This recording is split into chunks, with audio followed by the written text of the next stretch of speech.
Okay, so I don't know which video is going to come out first.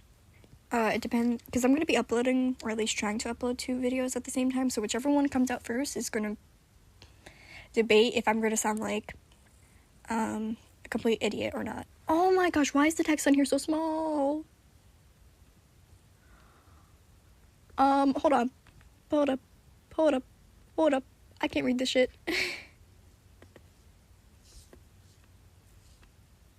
Hold up. No!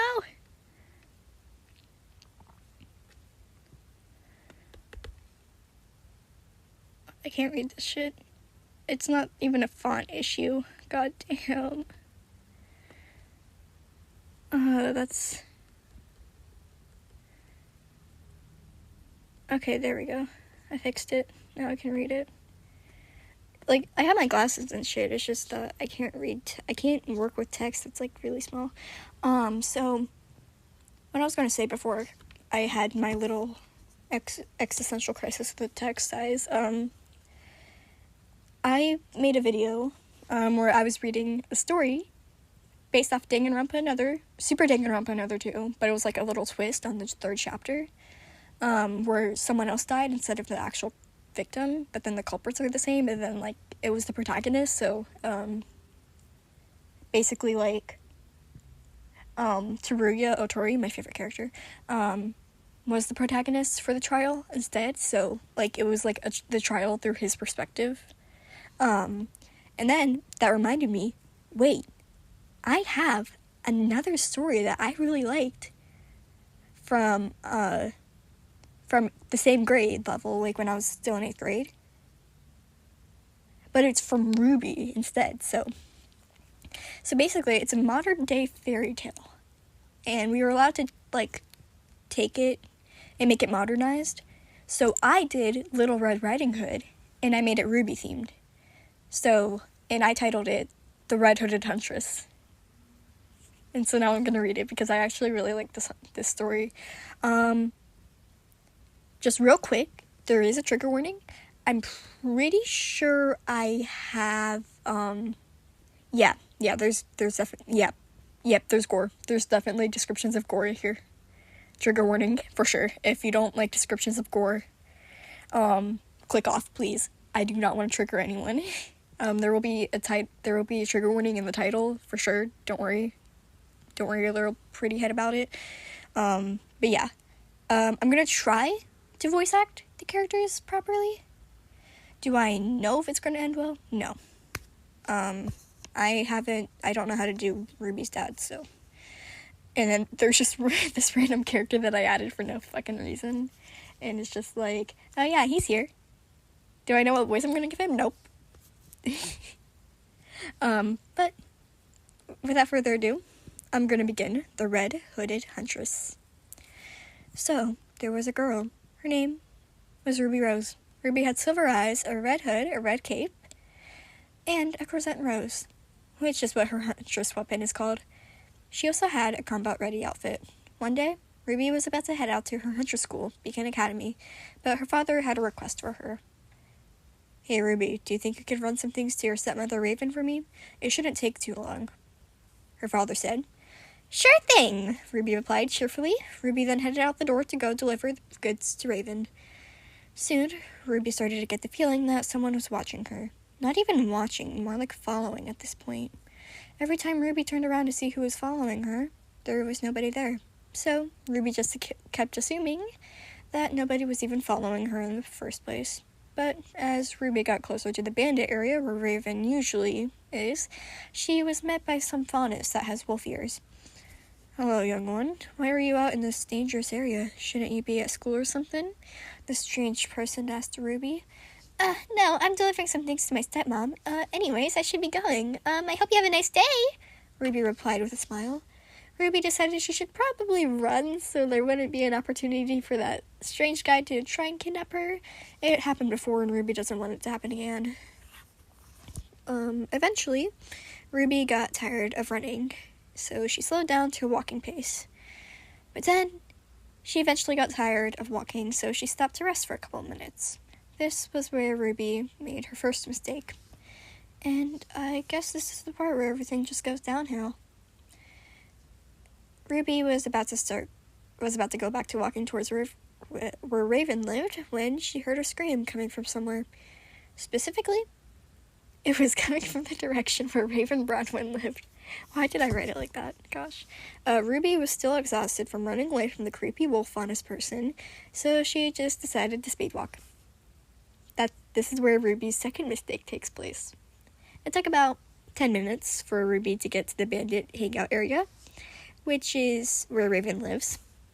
Usually, it's crowded with people, but there's only one person, Raven, and that's put in quotation marks. Of course, this isn't the real Raven Bronwyn, but Ruby didn't realize that this person was obviously a clone. Oh, hey, Raven! I was speedwalking over here because I heard a scream. I couldn't really run because some creepy guy was talking to me and I tried to outrun him, but yeah, I'm here now. Ruby said cheerfully. You have silver eyes. I thought your eyes were purple, the Raven clone said. No, I've always had silver eyes. The purple-eyed girl you're referring to is my older sister Yang, Ruby said with concern. I see then. I guess my memory isn't the best. Well, you can hand me the goods. I'm sure you have school that you need to get to, Raven 2.0 said.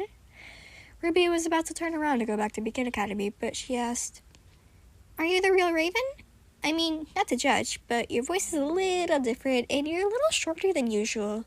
The fake Raven turned around with an evil smile on her face. Well, I can't believe you just realized that. You just gave important survival items to a member of the White Fang. You do recall that conversation you had with that Faunus earlier. He was one of my co-workers. He was able to take care of the people here if you catch my drift, the White Fang member said menacingly. What even is your name? Ruby asked with curiosity. My name is Sora Miyakawa, but refer to me as Sora for future reference. Sora said with determination. Anyways, I've got to go. Good luck trying to find all the people that used to be here. Sora took off her wig, put in quotation marks, and then dropped it off on the ground. And then she took off running. Ruby decided to go look for Raven first. Maybe if I ran here, I probably could have saved Raven if what I'm thinking is correct, Ruby muttered to herself. Ruby noticed a huge-looking cage and decided to walk over towards it. There was a cover on top of the cage, and as soon as Ruby lifted it, what she saw horrified her. All of the bandits that lived with Raven, torn apart, limbs everywhere, blood still spilling out of some bodies, and the looks of utter despair on the faces of those poor people. Ruby immediately turned pale, but she had to keep looking for Raven. If she wasn't in this cage thing, she must be somewhere. Ruby was looking around to see if she could find a place where Raven could potentially be. She noticed a huge teepee-looking thing. Ruby decided to take a look inside. I mean, it couldn't hurt to try, Ruby whispered to herself before entering. At first, everything seemed to be normal. But it was when Ruby walked into a room that looked like a bedroom when she saw something completely despair-inducing. Raven? Ruby whispered so softly, I'm pretty sure nobody would be able to hear it. Ruby turned pale, her eyes had a look of utter despair. There was a head that was separated from the body on the ground. The eyes were taken out, the hair was cut off. You couldn't even tell this was Raven's head. When she looked over to her left, there was Raven's limbs separated from the main part of the body. There was even a heart on the floor. It was too much for Ruby to handle, but then before Ruby could even scream for help, someone took a sword and sliced Ruby's neck. Little did you know that it was Sora who killed everybody, including Ruby. Ruby's now deceased body was laying on the ground. I guess sometimes the heroes don't win. This is one of those cases. This isn't a happy ending for anyone, really. So, I guess it's the end of the story, known as the little... so, I guess it's the... I'm sorry. So, I guess this is the end of the story, known as the Red Hooded Huntress. And that's the end of the story. Yeah, I actually had fun writing this. Do I know why I chose the name Sora? No. I think I went to a random anime name generator and then I just did that. So, do I think I made it modernized? Partially. Yes, partially. No, fun fact, I was actually going to have Zwei, which is like the dog that Ruby has, go with her. But then I was like, nah, I don't want Zwei I don't want the dog to get hurt. But yeah, like I wanted to make a story that didn't end happy, because like fairy tales are usually like happy endings, right? But then like I wanted to make one that didn't end happily. So it was like a little twist, because like usually you would think like, because like usually in Ruby like stuff is like usually either really happy or really depressing. It's like 50-50 depending on the volume. But then I was like, this is gonna be depressing. This is obviously not canon, so I can do whatever the fuck I want, except for swearing. Apparently I wasn't allowed to swear. Yeah, for some reason I actually made genuinely good stories when I was in 8th grade, and then like now I can't really make good stories. It's actually stupid. It is really stupid, actually. I don't even... Hold on, well, I still have time. Well, I still have time. I'm gonna see if I can find another story that I have.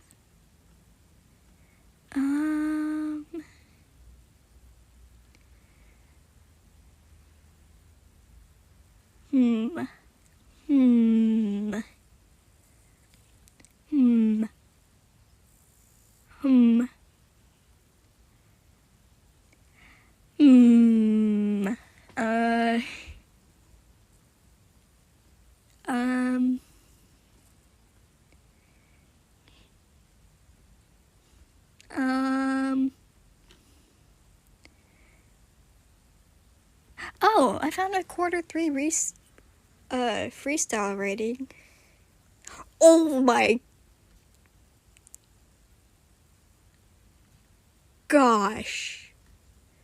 That text size. It's 11. That's... Why is my writing... I wrote basically with 3 L's. How was that genuinely not... How did I not know that? Fuck. No, this is basically just me explaining Danganronpa. I had issues in 7th grade. That was definitely in 7th grade. I know I had... Oh, wait. Hold on, I think I found more stuff. Unless I didn't. Nope. Okay, I'm gonna make another video where I look for where I read something that I made for 8th grade. Like, it was like a writing prompt, because I didn't want to do iReady, so yeah. Yay. Let me end this video here, so then, yeah.